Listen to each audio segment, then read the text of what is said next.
Stories stir the soul. Stories reveal. And stories heal. In this podcast, we will give you an inside look at someone who's had a life-changing breakthrough. Real people, real stories with real breakthroughs. As a health and wellness expert and coach, and Todd as a men's mentor, we've seen firsthand what God can do when it comes to a breakthrough. So lean in, listen well. This could be your biggest breakthrough.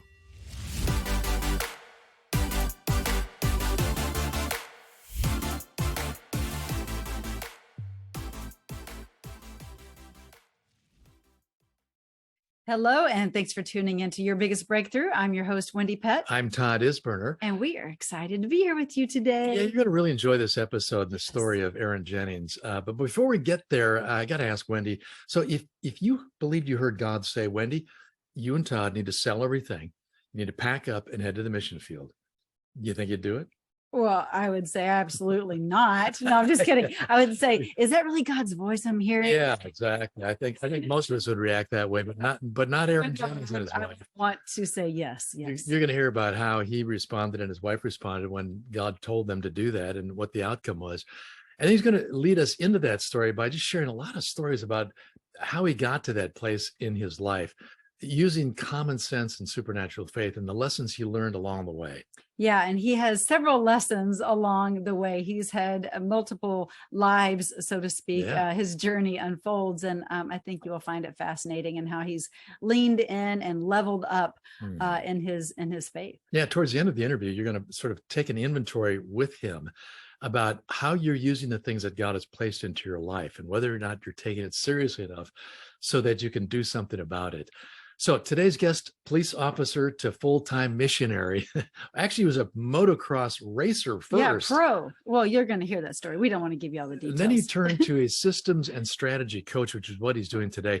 And he's now on a mission to help kingdom entrepreneurs use systems and automation to scale, and most importantly, to take ground for the kingdom. Yeah, enjoy the show. All right, welcome to Your Biggest Breakthrough, Aaron. We are so excited that you're here because you have a fascinating and inspiring story, but somewhat convicting, really. Yeah. And we are excited and anxious to hear about the how and the why that you went from a successful career as a police officer to a missionary to, a systems and strategy coach. Yeah, so Aaron, that's not a very common or predictable career pathway. I mean, I got to say, right, that seems like a lot of jumping around. But as we've got to know you credit God for taking you through these transitions or really breakthroughs. So why is that? What did God have to do with it? Well, everything. I mean, that's kind of it's a pursuing. If you're actually pursuing them or pursuing him, it's going to change a lot of the things you do easily. Mm-hmm. And if you keep that as the center of what you're doing, it will shape everything, which I'm sure we'll get into. But as we go through and we start sharing a lot of the details of what we do, it's all guided by that. Your story would freak out a lot of people. Because people want certainty, right? They want to know what's next. Exactly right. And, having to step out in faith. Well, I want you to back us up and start telling that story of at least sort of the first major breakthrough that led you to where you are. But you'll have to give us a little history. So go back as far as you want, maybe even to your family history to see where you were and how you got to where you are. Okay. Well, I know I've done it in like a few minutes, in half an hour, in 4 hours. It just depends on where we're at. I know we don't have 4 hours, so I'll move a little quicker. Unless it's really compelling, we'll keep going, man. Oh, I could keep people for 4 hours, but we got stories for days. But we'll get more streamlined for today.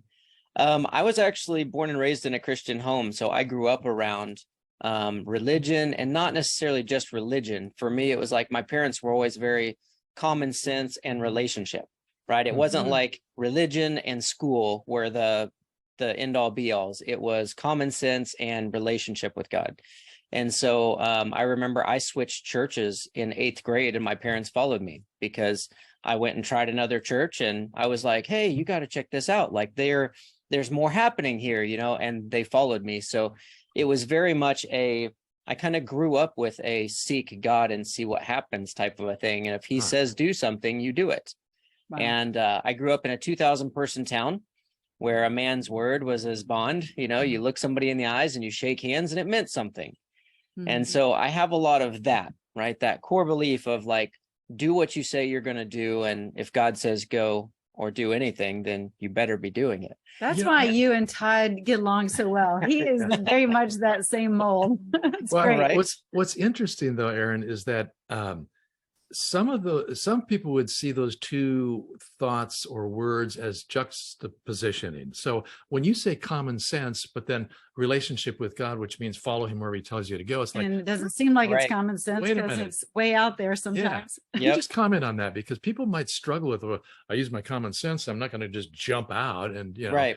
Yeah. Well, my relationship with God is the only place I don't use the common sense. Okay. There we go. with Because my he's parents, not common. He's no, not at common. all. With what I was talking about or referring to there in specific was more along the lines of like school and business and things. Okay. My parents weren't like, go to high school, go to college, get a good job. It was, if you need college for what you want to do, then go get it. If you don't, then don't waste the money on it. It just doesn't make sense. So they were very Right. common sense like that. Like Gotcha. ways of the world type of stuff, right? Yeah, you remind me of the prophet Elisha, because no, I have to say this for a moment, because Elisha was exactly that mix. He would solve problems using sort of natural common sense solutions until they didn't work.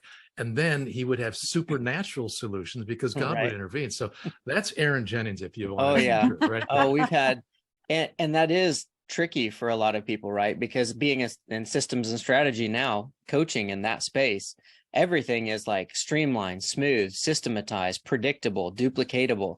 And then it's like, as soon as we start going into faith, I'm like, yeah, throw all that out the window. Now it's literally just like, Lord, what do you want? And just pick up and find yourself moving. It's like you kind of have to have a not dual personality as far as understanding. You just have to be able to flip the switch. There you go. Flip the switch. There you go. All right, Which so all comes back to what's important there, right? If Mhm. God's always Amen. first, then the common sense and the systems come second. Amen. So they That's take a good. back road to whatever God says. If he ain't speaking, then it's like, okay, well, what are we planning on? And it's something I call put together yet fully flexible. Mm. Like I like to be put together, know what's going on, but if God changes it, I'm not going to get stuck in the change. I'm going to go, okay, wad it up, throw it out the window, and now what are we doing? And then as he Wow. leads, we'll Aaron, I think that first of all is amazing and beautiful because I think that that's very difficult for so many people. And just to have that attitude of it's trust, right? It's like, God, I just trust you. Like it doesn't make sense. And I thought I had it all planned out and on paper and it looked really good. And for you to just be able to wad it up and throw it out the window and say, all right, God, let's go for the adventure. Let's go for Yeah. it. I love that. And I think that there's such a greater life to be lived when we can live in that lane. So well, let's go back. Let's keep talking about your because your how faith, did you get that's- to that place? I mean, that just doesn't, you know, snap your happen fingers and overnight. say, I'm gonna yeah, I live like barely that. got in here to the story. Come on. Oh, give me no, some. come on. So I grew up in a home like that, right? My dad was the director of a youth ministry called Teens for Christ for 17 years. And so I grew up with like Sundays, Sunday night, every Wednesday was youth. And then we went on mission trips. I remember just even as, you know, the director's son, I was able to go on the trips that nobody could, you know, so I grew up like serving other people and doing that stuff. And then it was always important to me though. I remember like the way my parents taught it was like an actual relationship. It wasn't go to church because we tell you to and help with the ministry because we tell you to. To me, I remember from like 4 years old, my parents found me in the hallway praying, asking God to come into my heart. And from that point on, like for me, it was always important. So like I didn't smoke or drink or sleep around or anything when I was growing up in all through school. And I was that kid that if somebody, you know, if the kids asked their parents if they could go do something and they're like, Aaron's going to be there. And then everybody's like, okay, it's fine. You can go, because I was that good kid, if you will. I started racing motorcycles at 14 years old. And from 5 years old, I was like God and motorcycles, the two things that did not change for me at all. And at 14, I realized I went to my first motocross race and I woke up in the morning, races were on Sundays. And I thought, this is what I was created for. Like, there's no God here. There was no prayer. There was no banners. There was no stickers. There was no Sunday service. There was no devotions. There was no nothing. There was no glimpse of God at the motocross track. And at 14 years old, I was like, this is why I love motorcycles and God. Like, I'm supposed to be here. Yes. Yeah. I was like, it all comes together. I was Ah. so excited. And I remember somebody at my church telling me it was a worldly passion that I needed to let go of because the races were on Sundays and I should be in church. And this is where the common sense comes in for me. I thought, well, if we're supposed to be reaching people and God's first, and I feel like since 5 years old, it was motocross and God, and I felt like this is where I was supposed to be. And now you, a person at church, is telling me that I need to not worry about reaching the people there and come to church. It just doesn't make sense. Like, it just, common sense doesn't dictate if I'm going to reach people that I'm going to do it from church. And so at 14 years old, I was like, well, I quit going to church because I raced every Sunday. I didn't quit my relationship with God, but I couldn't attend church because I was traveling every weekend for races. So I'm curious, where were your parents in that scenario? Because with me. So they supported you in that to say that common sense at every decision. race. Wow. That's, Yep. I mean, that's key. Do you think you could have continued on if you didn't have their support? It would have been a lot trickier. Yeah. Because at The reason I 14 years mention that is old, you know, they were driving to the Questionable. track and Yeah. they were, as much as I was having to pay for myself, they still helped out a lot. The reason I mention is because there may be some parents who they're not sure that the track their kid is headed on is necessarily the best or the right one. There has to be some real discernment that's used there. And your parents obviously trusted God with you and trusted you because of the sort of the track record of good decisions that you made. Yeah, it was obvious that God was important to me. And so, and I've always been vocal, you know, like, oh, this is where I'm supposed to be, you know, and I immediately thought, what can I do here? I'm 14.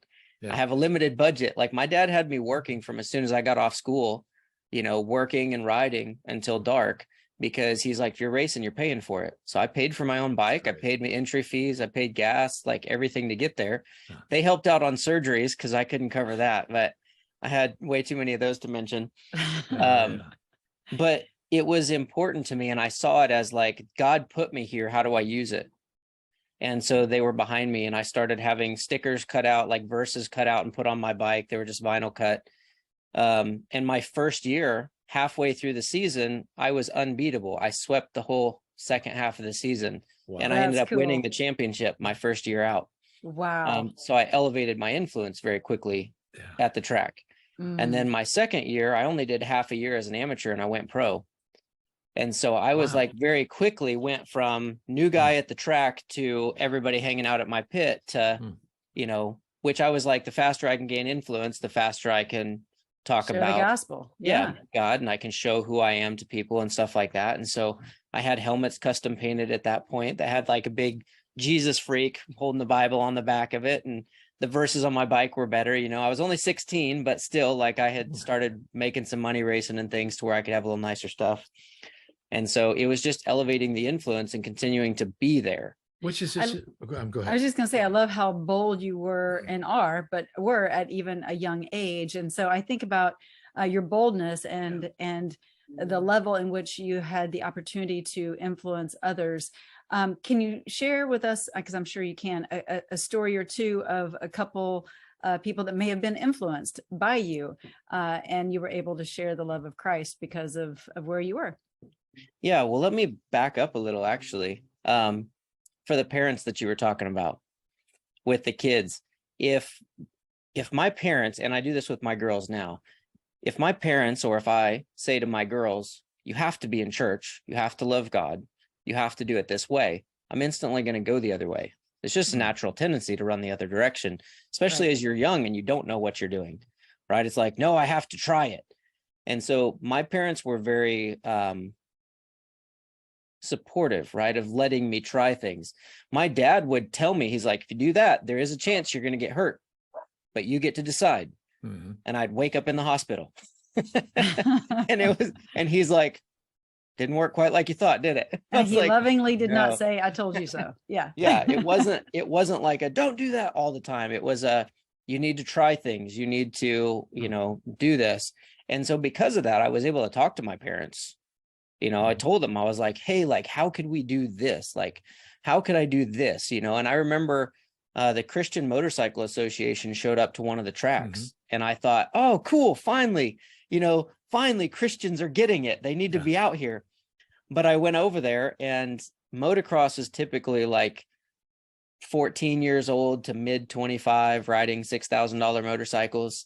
And everything was black and lifted trucks and tribal designs. You know, it was sponsored by Monster then. It's sponsored by Monster Energy now. Yeah. And so everything's, you know, jacked up and cool looking.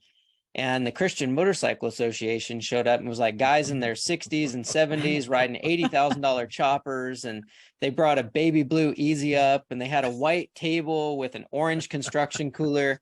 And they were like, passing out messing oval, with my vibe. Yeah, they were passing out oval stickers that were baby blue that says "My bike was blessed" in the year. Yeah. And I walked over to talk to him, and as I got closer, I was seeing this stuff, and I was like, I just walked right by the table. You're like, and I was like, but then I went and I talked to my parents. I was like, that's their representation in this world. They think they're like, I didn't even want to talk to them because I didn't feel like they related to me. And there's so much relationship going on, you know, that it's like, you have to have it in all areas. My parents were willing to let me try stuff. And so I would talk to them. I'd be like, they look ridiculous. Like, the only reason I'd talk to them is because they're Christian, but they don't belong here. Yeah. You know, if I think that, what's everybody else thinking?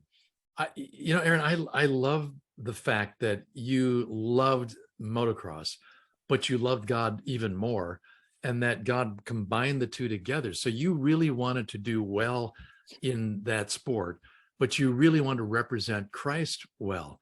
And I'm just thinking, because you're gaining influence and you're getting better and better at what you're doing, which gave you a better reputation and allowed you to be able to grab more attention for that.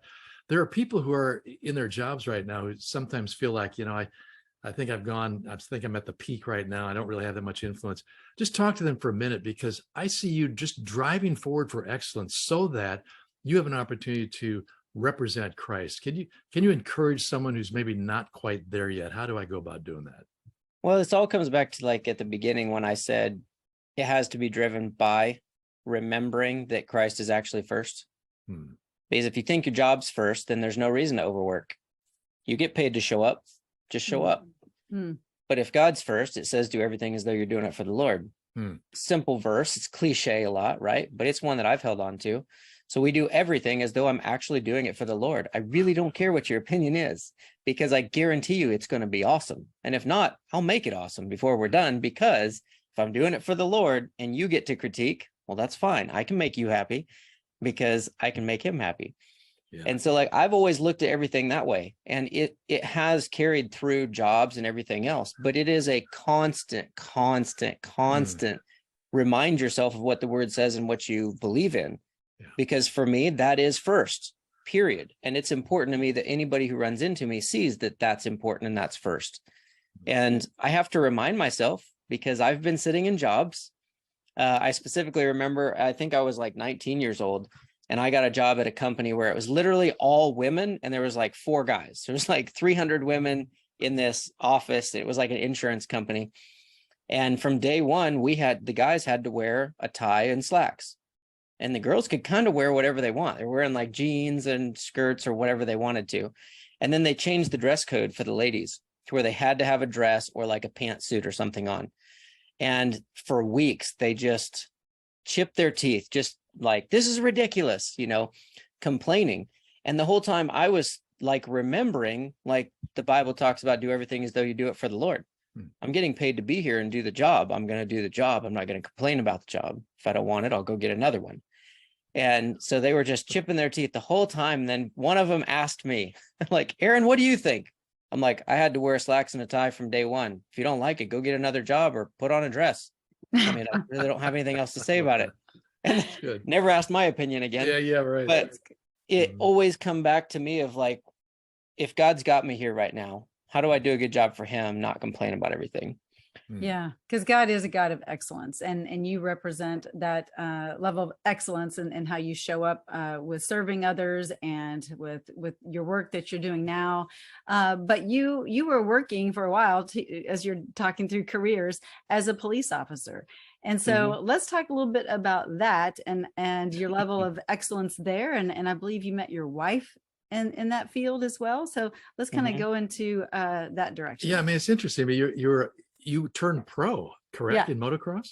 Yep. And so you obviously made a transition somewhere and was a police officer for a number of Yeah, years. so I raced pro for almost 5 years. Wow. And then I started to find my cap where I was like, this is kind of feeling like as big as I'm going to get. And I started to get burned out on just turning laps and everything else. And real quick, how many injuries did you have? I'm just curious. I've had 7 like major surgeries, rebuilds. So I got screws in both knees, a pin in my foot, my hand stapled together. Wow. Bunch of stuff like that. But it was a lot of fun when you went round and round really fast and won. Still awesome. I got all these stories from so much awesomeness. That's right. I'd do it again. I still do it when I can get my hands on a bike. That's cool. So I had started to kind of captain in motocross and started kind of looking for that next thing. And that was the year Carey Hart threw the first ever backflip in the X Games on a motorcycle. And I thought, freestyle might be cool. And so slowly over the next year, my track ended up getting pushed together into big jumps. And I started hiring out doing freestyle shows. And then we built a metal ramp and started dragging it around places and getting paid to show up and do tricks. Wow. And so do stunt shows. And so there was always kind of that adrenaline element, right? I had actually got married. So my wife now is my second wife. I actually went through a divorce and like borderline suicidal and everything else, which I'll get into here, going to the police department. But coming out of the motocross and freestyle, it was like, I got married, my first wife, we dated for 5 years, did everything right, put God first, had a church picked out, didn't sleep together before we got married, like waited till we were done with school before we got married. So we didn't have college debt, everything right by the ways of what our culture and society and our religion would say was right, you know? And we talked about it all, about Christianity and how we raise a family and all this different stuff. And then 4 months after we got married, she just completely shut down on me. And I was on the police department. So that transition was, I love this adrenaline stuff. How do I get paid for it? Right. And my uncle was a cop when I was growing up. So I was always fascinated with that.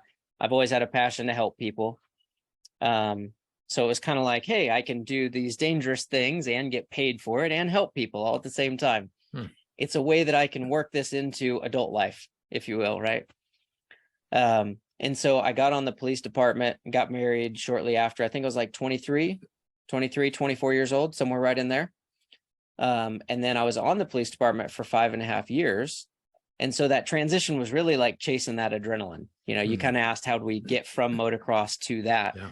It was that, you know, motocross isn't something you can do forever. It's kind of mid-20s to late 20s. You start to fade out of it because the body gets beat up enough. You got to switch. So I really found kind of that excitement, if you will, on the police department and that next stage of life. So I'm just curious about one of those stories when you were on the police department where the adrenaline rush was like through the roof, because you got to go fast in a police car with the sirens going off if you needed to, or you had to break into a situation to be the rescuer. Any story come to mind where you know, all those elements came together for you and it's like, this is why I'm a cop. All these things are working for me. So, you know, it's funny. I never actually got an adrenaline rush on the police department. You weren't going fast enough. Yeah, exactly. So I actually, when I got on the police department, I started training real heavily in mixed martial arts. So I did Muay Thai, Jiu-Jitsu, and boxing for 5.5 years. And I shot 200 to 300 rounds through my gun every single day for the first 1.5 years. I held an expert shooting badge on the police department, and I was, in 5.5 years, 2 people outran me, and one of them was on a bike, so that doesn't count. So I was quick and I could handle myself, and I was like a good shot and everything. This was that excellence, you know, if we're going to do something, do it well, or don't do it at all.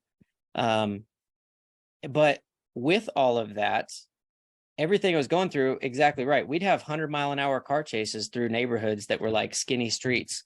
Because I worked in the hood at night on the weekends.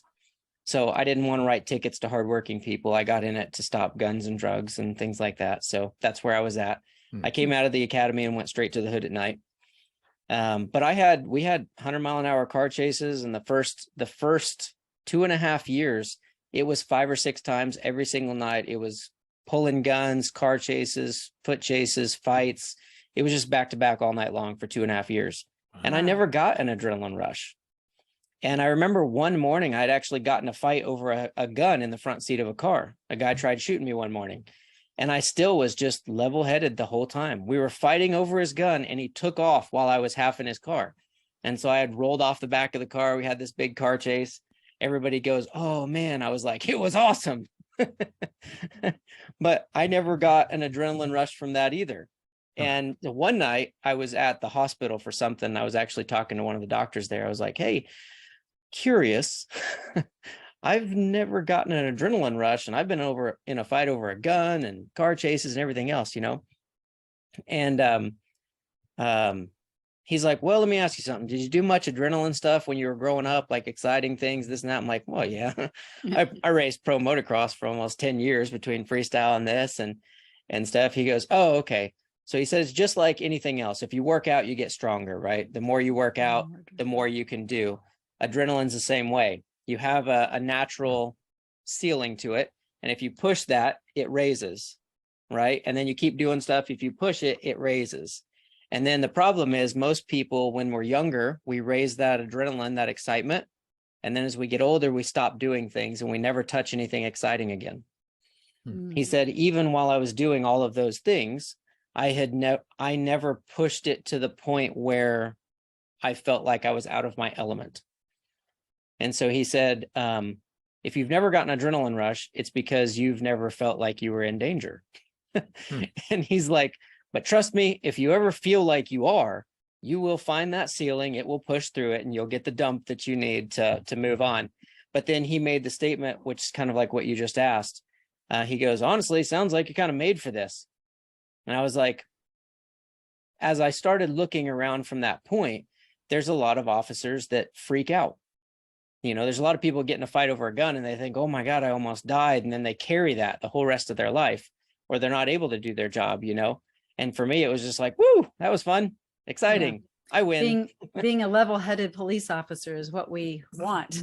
Right. As the community. Sure. Yes. Right. Yes. And so really like all of that stuff I did growing up actually made it to where like I never crashed patrol cars, even when it was snowing, because I was used to sliding cars around. I was never, you know, worried when we were doing 100 miles an hour, because I'm like, I'm used to going fast in tight spots, you know, and so it kind of prepared me for everything that I was doing. I'm a fan of people pushing their limits, because that's how you get better at handling those situations. Yes, it's going to be interesting. We're going to move into how you became a missionary, but it's going to be interesting to hear how you would characterize what you're doing today, and whether or not there are opportunities for an adrenaline rush to occur. It's so boring. I bet there now. Is. I'm so bored. Oh. I don't believe that for a minute. No. Nobody's tried to kill me in like 13 years. It's ridiculous. I'm sure that you learned a lot as a police officer that you're still applying in your work today. But what happened that career ended and you moved into something so completely different? How did that occur? So I told you, like, as I was growing up, I always had a heart for God and motorcycles, and like it was important to me to do things the way that God would want me to do them. And that's why I did the quotes. For those of you listening on podcasts, I did a little air quotes thing, and I said, you know, I did everything right. I've repented for that now. I didn't do everything right. None of us do. But at the time, I felt like I did, culturally and religiously. Like I didn't smoke or drink or have sex or do any of those things, you know. We did things the way we were supposed to as you're growing up, you know, the way that parents would want, the way the church would want, and the way God would want. And then 4 months after getting married, it all starts slowly falling apart. I'm working in the hood at night on the weekends. So naturally, the people at work are trying to kill me every night.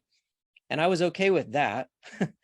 But then it slowly got to where our department was trying to throw us in jail as white male police officers, just because we were white male. It just became like a very obviously disproportionate, we pay you to do this, but if you do it, we might throw you in jail for it. Wow. And this was in what state? Wichita, Kansas. Wichita, Kansas. Yeah, it's about 500,000 people. Mm-hmm. And then at the same time, 4 months after getting married, my wife just shut down on me. And so with all that work stuff going on, which I could handle, but then coming home and not understanding what happened, because she didn't like cheat on me. I didn't cheat on her. We didn't get mad at each other. It was literally just, she just stopped talking altogether. And so for the next 2 years, I tried different things for about 3 months at a time. I would talk to a pastor, and then I would go and try something for 3 months to see if I'd get a response, and I get absolutely nothing. Every time we talked, she wouldn't talk back. I'd talk to Christian women to try and figure out, and I'd try something for 3 months. I'd talk to Christian men, and I'd try something for 3 months. And then eventually I got to where I was so frustrated that I started talking to non-Christian women and non-Christian men, like, what do you think? Because I was getting no feedback whatsoever. And so it got to a point where I was trying, and it had been a year and a half of trying. And I'm sitting here in my mind, I'm still thinking like, Lord, I did things right. Like I did what you wanted me to do my whole life. Like I've been that guy. Like I was that kid. I'm that guy, like everybody looks up and goes, well, at least there's still some good men in the world when they saw me. It's like, that was the reputation I had. And it wasn't a facade. Like it's who I was. It was important to me. And so I couldn't wrap my head around why this was happening, with my wife. I was like, we talked about everything ahead of time. We did everything, and like agreed on things and had hard conversations. Like we did all of that. Like what made her just shut down completely? She would work hard at work all day long, come home, drop her bag at the front door, and then sit down on the couch and have a bowl of cereal until she fell asleep and moved to bed. And that was it. I was working from 9 at night to 7 in the morning, Saturday night. So I would come home at 7 in the morning, Sunday morning, and I wouldn't go to bed. I'd get cleaned up and I'd wake her up for church. Well, then it turned into, it was like trying to drag a teenager out of bed to drag him to church on Sunday. And I was like, and I started laying down and going to bed too. I was like, there's nothing I can do here. It's not working. I'm just going to bed. And it was this slow fade, right? That was the time where God was first, but when I lost sight of trusting him. And I would say, I don't see what's happening. It's been years. Like, I'm tired of being ignored and everybody hating me, and it's like, this is not who I was created to be. But I had started drinking because I was like, I've never been drinking. I'm going drinking. So literally just started going and hanging out and was drinking like our 3 days off. We worked 4 on, had 3 off. I started drinking. And as a police officer, when you're going out with a drinking crowd, you can get away with some stuff. Like it was a wild crowd, and never drugs or anything else. I still had this feeling like God was there and he was pushing and pulling on me and I needed to come back. And I remember just pulling into my driveway at 7:30 in the morning and just sitting there, just defeated, and hearing him and feeling him poking, saying, come back, and just swatting, just being like, no, leave me alone. Like, I know, but no, like I will, but not now. Leave me alone. I was just mad. I was mad at everything. Resentful. A little bit resentful. Yeah. I was like, I couldn't understand it. I think when we can't understand something is when it's the hardest to try and stick with what we know. I think too, don't you feel like sort of the pain and the frustration that you're a guy who likes solutions to problems, and you had a problem in your marriage that you couldn't fix. And most men do want to solve problems. And I mean, here you are, you thought everything was being done right, and yet nothing was really working the way you'd hoped it would. So totally understandable why there would be pain and frustration, and probably using, like most of us do, we use some of that as a justification then for not making good decisions or for pulling away from God and not really pushing through. So what happened next? And because obviously you had a breakthrough somewhere back to God. I think it was when he was poking and prodding at Aaron. Yep. So I was to the point where I was literally picking fights in the hood, trying to upset people, and I would turn my back on them. And I was hoping that they would just kill me and get it over with. I wouldn't have said I'm suicidal, but I was just like that tired and done.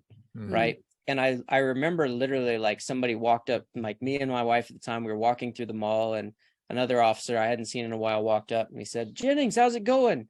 I said, "Honestly, man, I'm just effing waiting to die," right in front of her. And she didn't say anything, never came to me afterwards, nothing. And I was just like, wow, that bold face right in front of her. And like my buddy came to me later. He's like, "Dude, are you okay?" I'm like, "No, I'm serious." And I was just like, to that point. Well, we ended up getting divorced and going through that. And then I kept partying for a while. And my wife and I actually met at that time.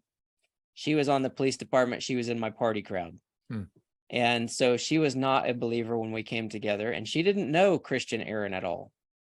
And honestly, I was just kind of like running from God and just mad. And I was like, "Leave me alone. I don't care." And so I had my house on 10 acres. I was divorced. Me and her were dating, and I was throwing the biggest parties on my days off because we had 10 acres. So we'd have fires and, you know, do cool stuff. And at one point I was like, "All right, Lord, I'm tired." Like, I know nothing's going to get better here. But the breakthrough was I had picked a fight in the hood and nothing happened.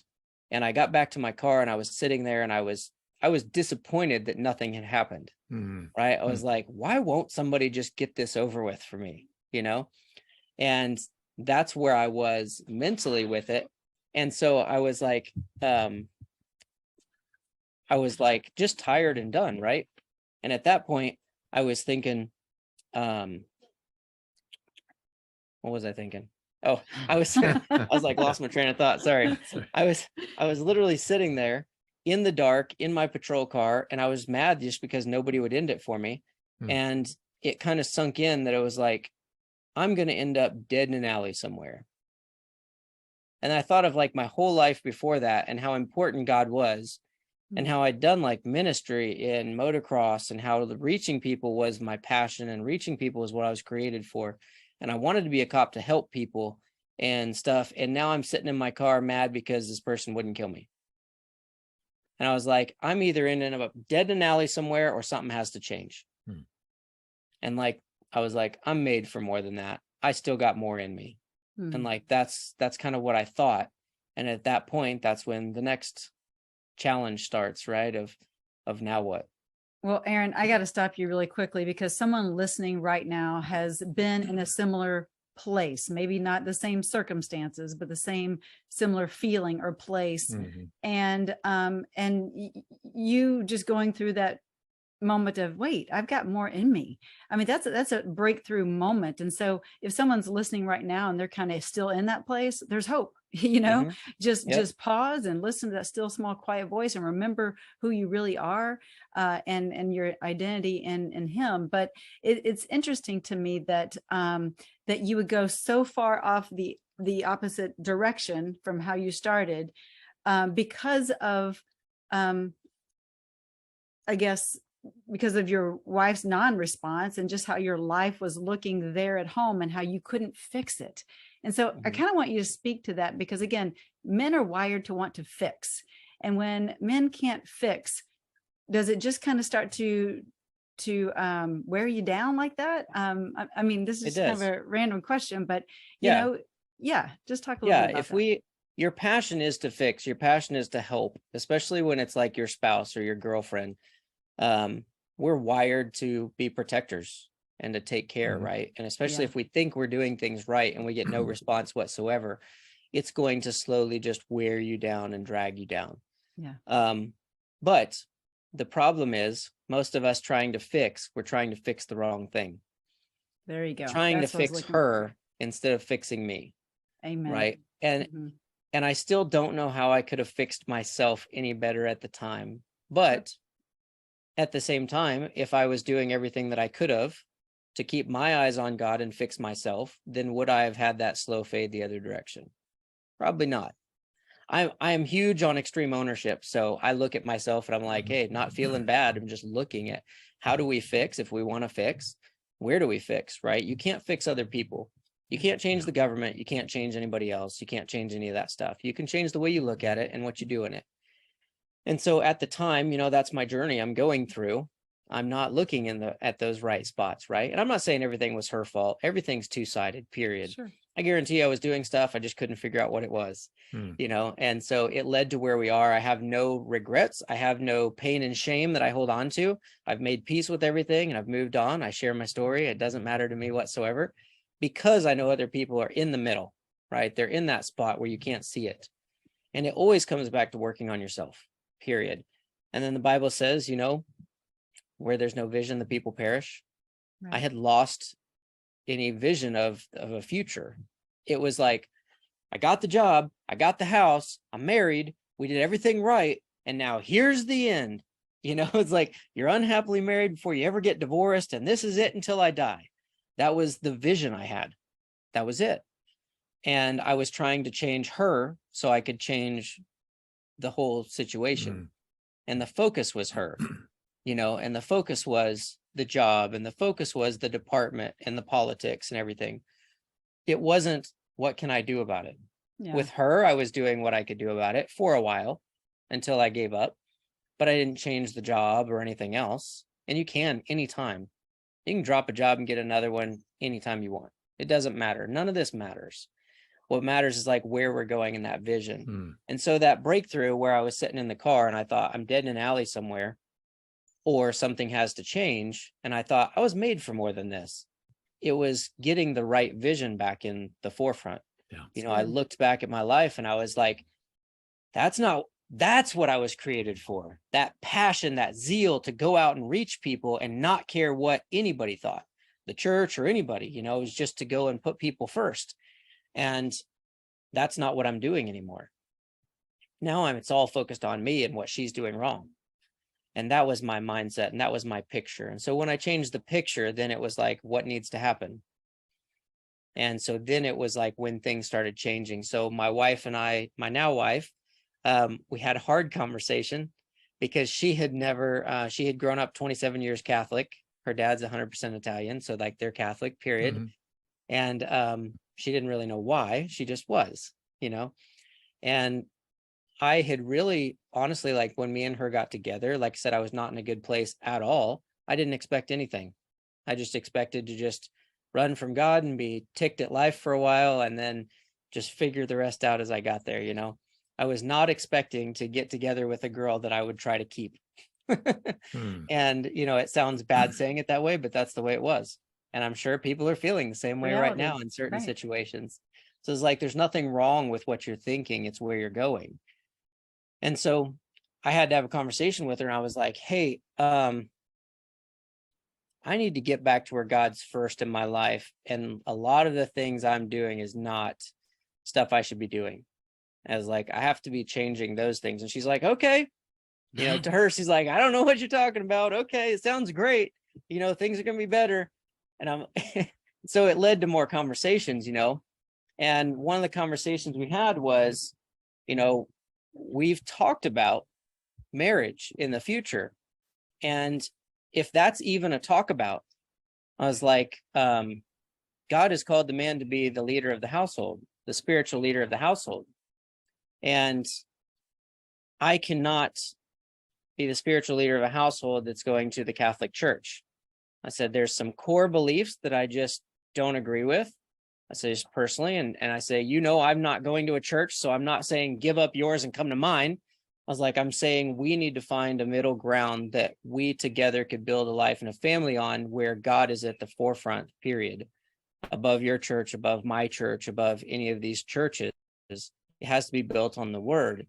And she was mad because she was 27 years, it's who she was. It was her identity. She didn't know any different. And so now she's been dating me for over a year and it's looking promising. She's got a good job and retirement and benefits and a big house on 10 acres of land. And I'm a good guy and it's all going good. And now I'm like, you have to stop being Catholic. Now she's got to change. Exactly. And she was mad. And so there was this arguing back and forth, and it wasn't, no matter how she's Italian. Yeah, she's half Italian. Exactly. I was like, so she's fiery. Passionate. Yeah, she's fiery. She's passionate. I like it. So no matter how delicate I was, she would get defensive and mad. And then she actually had a breakthrough, if you will, right? Where I changed everything. I quit drinking, we quit doing the stuff I was doing and everything else, and cleaned up and started talking the way I was supposed to, and, you know, getting back to putting God. And she saw that.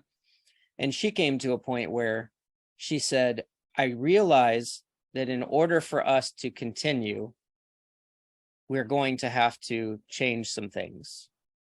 And she goes, so I'm willing to look. And I was like, oh. The door was cracked So open. So good. my prayer at that time, I had actually left her alone completely.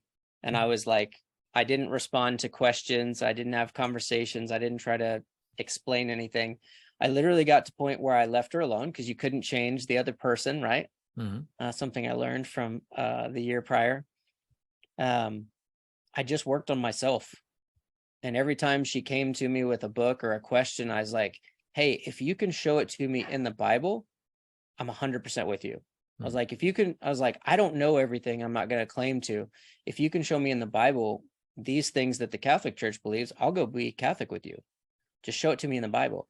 And she'd bring me books, you know, by the Pope and the priests and stuff. And I'd go, okay, that's great. That looks awesome.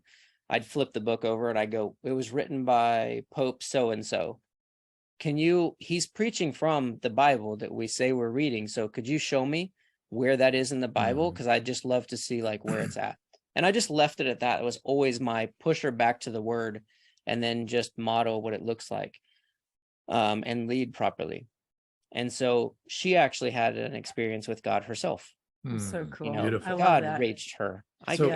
Fast forward a little bit, Aaron. So you guys had this very healthy spiritual exchange of, you know, kind of getting to the same place in your belief system. That happened. You guys got married, and you're moving out of becoming a police officer into something else. And you talk about a story where you were on a mission field at a trip.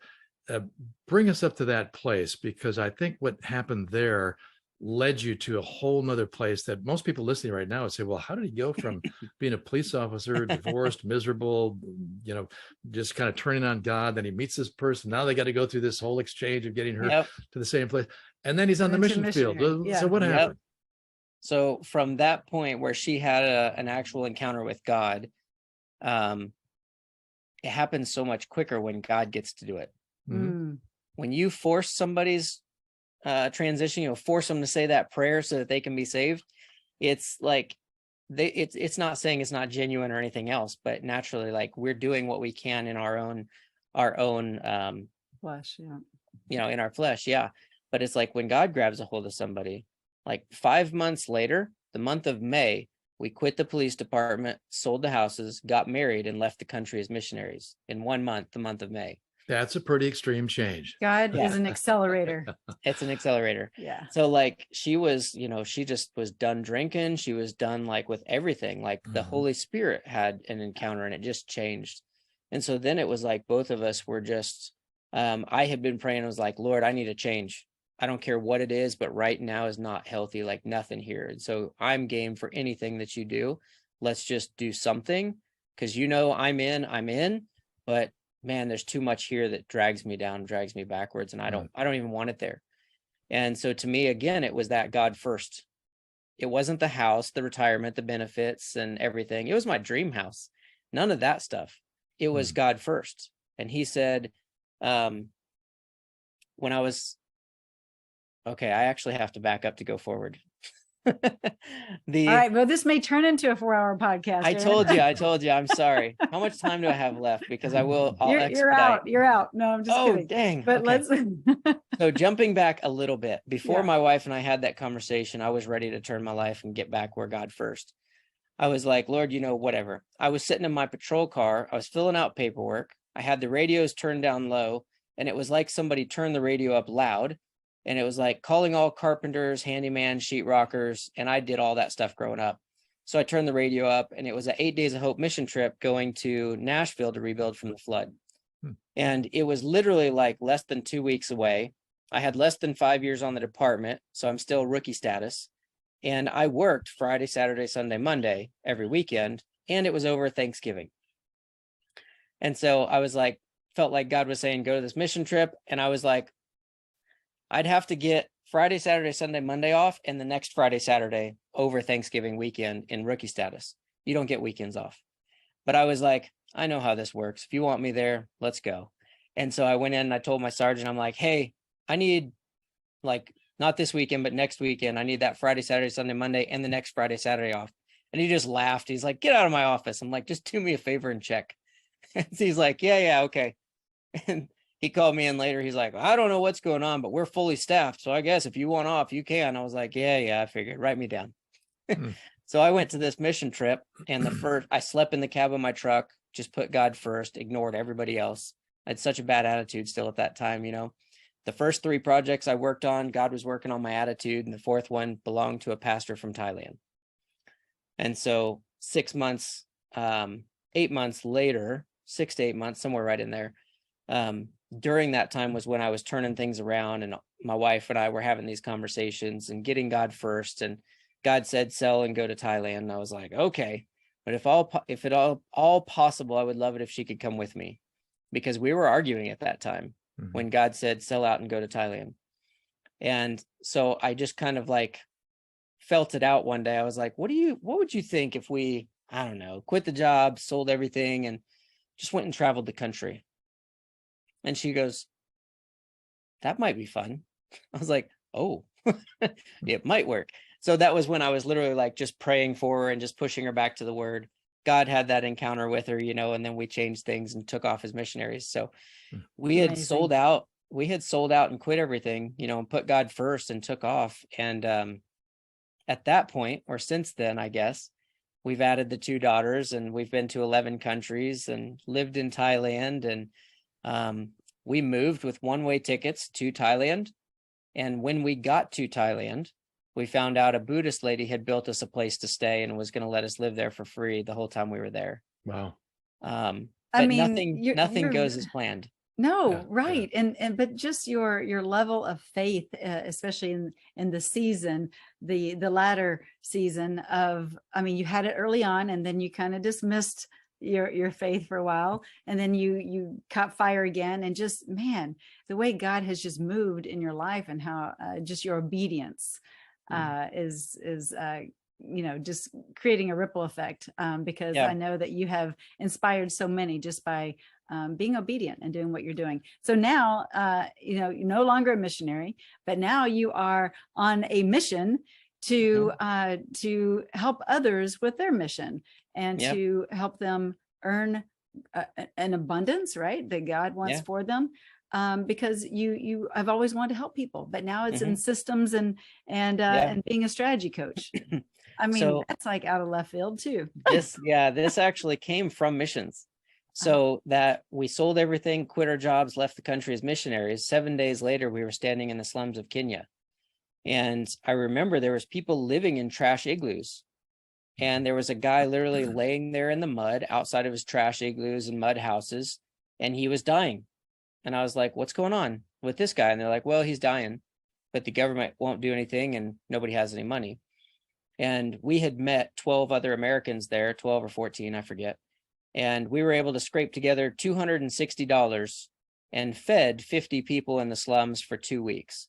And I remember everybody being like, wow, that was great, you know, oh, yay. And I remember thinking, that's ridiculous. Like, I didn't say it to them, but this is what was going on in my head was, this is ridiculous. How'd 12 Americans come up with $260? You got to be kidding me. Right. Like, and you're proud of it. Like, I mean, like, that dude's dead in the mud, period. We know that's happening. And then even after that, they still have the same dirty water. They're still living in trash igloos. They still don't have any food after that 2 weeks. They haven't been taught anything. Nothing has happened. You gave them food for 2 weeks. And not like, and then not to throw that out, right? But then what, right? Is that really helping people, you know, like teach them to fish, right? Don't give them the fish.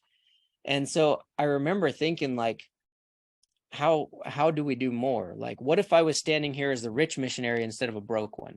That's 7 days into full-time missions. That's what I thought. And we were staying at an orphanage. I love that. I want you to say that again, because there is someone listening that really needs to hear that. Say that whole line all over again. What if I was standing here as a rich missionary instead of a broke one? Yeah. You think about what we would change. Right. I'd Exactly. wiped out those trash igloos. We'd have dug a well. We'd have took the dude to the hospital. It would have been a completely different experience for everybody. Right. Yeah. And it wouldn't have been more of me. It would have been more of love of God shown through everything. They won't remember me, but they would definitely remember what we left behind. Amen. And we went back to the orphanage where she had acquired 10 acres over 20 plus years, built a guest house. They had schools and a church and a soccer field and a kitchen and dorms, everything else.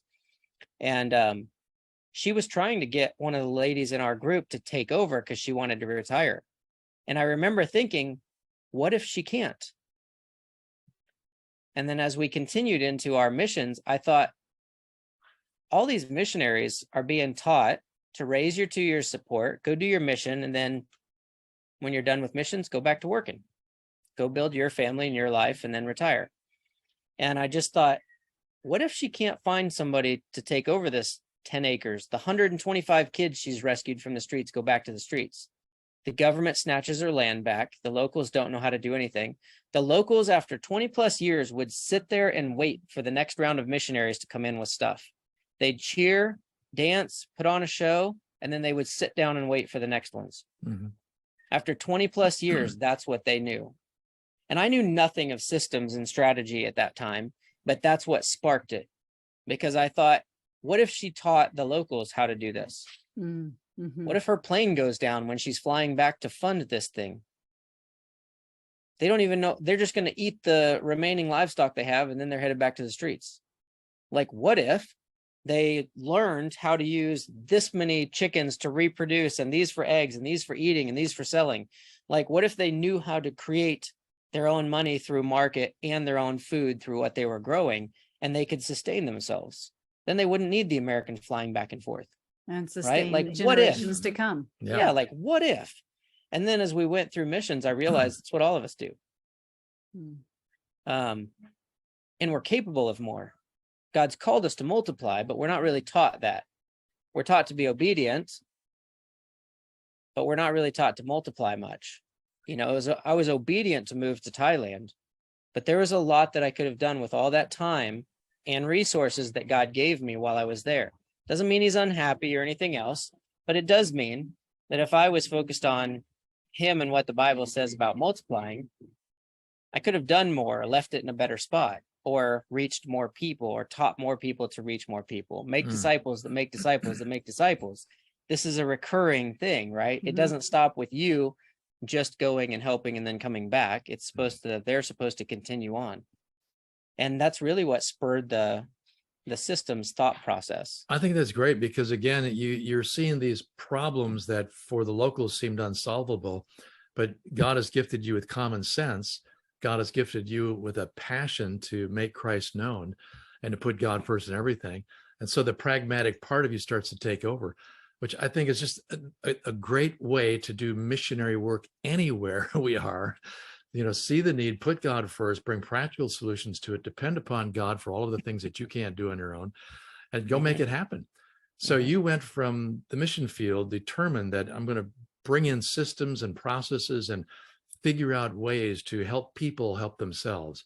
And that's led you now into a pretty successful business where you're helping other believers multiply their impact and their resources by teaching them some pretty basic things and even handing off some systems and processes to them.